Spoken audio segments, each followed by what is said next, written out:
ដោយឃើញស្ត្រីដេកលក់យ៉ាងលឿននាយកប្រតិបត្តិបានលាតដៃរបស់គាត់ដោយកាយវិការពេញជើងរបស់នាងទីបំផុតរកឃើញមុំល្អឥតខ្ចោះវិនាទីដែលគាត់ទៅដល់ហាងគាត់ធ្វើត្រាប់តាមឥរិយាបថបើកបរដោយចង្អុលទៅមុំដូចគ្នាបន្ទាប់មកធ្វើកាយវិការដៃដូចគ្នាទីបំផុតជ្រើសរើសស្បែកជើងដែលល្អឥតខ្ចោះ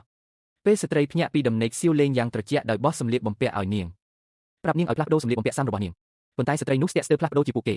ប៉ុន្តែវិនាទីដែលនាងដើរចេញនាងដឹងខ្លួននាយកប្រតិបត្តិក៏បានផ្លាស់ប្ដូរទៅជាសម្លៀកបំពាក់គូស្នេហ៍ដែលត្រូវគ្នា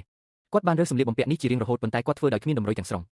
ស្ត្រីម្នាក់នេះបារម្ភថាមនុស្សនឹងទទួលបានគំនិតខុសប៉ុន្តែនាយកប្រតិបត្តិនិយាយថាគ្មាននរណាគិតនោះទេពួកគេជាប្តីប្រពន្ធវិនាទីបន្ទាប់អ្នករត់ទៅបញ្ចេញកាមេរ៉ាដោយចង់យកវាពីរបីនាយកប្រតិបត្តិក៏ងាកទៅជិតបន្តិច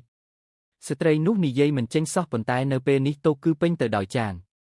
បង្ហាញថាសៀវមិនមានតម្រុយអ្វីដែលនាងចូលចិត្តដូច្នេះគាត់បានបញ្ជាទិញអ្វីគ្រប់យ៉ាងតាមភេជ្ជៈមួយត្រូវតែស្ត្រីនោះហៅគាត់ថាខ្ជះខ្ជាយនាយកប្រតិបត្តិបង្វែរទៅឲ្យនាងវិញដោយប្រាប់ស្ត្រីឲ្យទម្លាក់រាល់ចំណូលចិត្តរបស់នាងដូច្នេះវានឹងមិនខ្ជះខ្ជាយរហូតដល់ពេលវេលាពិតប្រាកដនេះទីបំផុតស្ត្រីដឹងខ្លួនបុរសម្នាក់នេះស្លាប់យ៉ាងធ្ងន់ធ្ងរប៉ុន្តែគិតអំពីគម្លាតដ៏ធំនៅក្នុងស្ថានភាពរបស់ពួកគេនាងប្រញាប់ប្រញាល់បងវិកគេបើភ្លាមមិនចង់ជំពាក់គុណគេទេប៉ុន្តែបែកវិនាទីនាងយីតម្លៃនាងបាត់បង់វាទាំងស្រុងដោយញ័រនៅពេលនាងប្រគល់កាត់អន្ទានរបស់នាងតើអ្នកណានឹងគិតថាសៀវឆក់យកកាត់របស់នាងទៅឆ្ងាយហៀចេញកាត់ខ្មៅរបស់គាត់ផ្ទាល់តែម្ដងធ្វើផ្លូវចេញដល់ត្រជាក់ប៉ុន្តែត្រូវអ្នករត់ទៅបញ្ឈប់ដើម្បីចុះហត្ថលេខាមើលគាត់ត្រឡប់មកវិញទាំងអាម៉ាស់ហើយចុះហត្ថលេខាលើបង្កាន់ដៃដោយគោរពស្ត្រីពិតជាសាច់ផងដែរ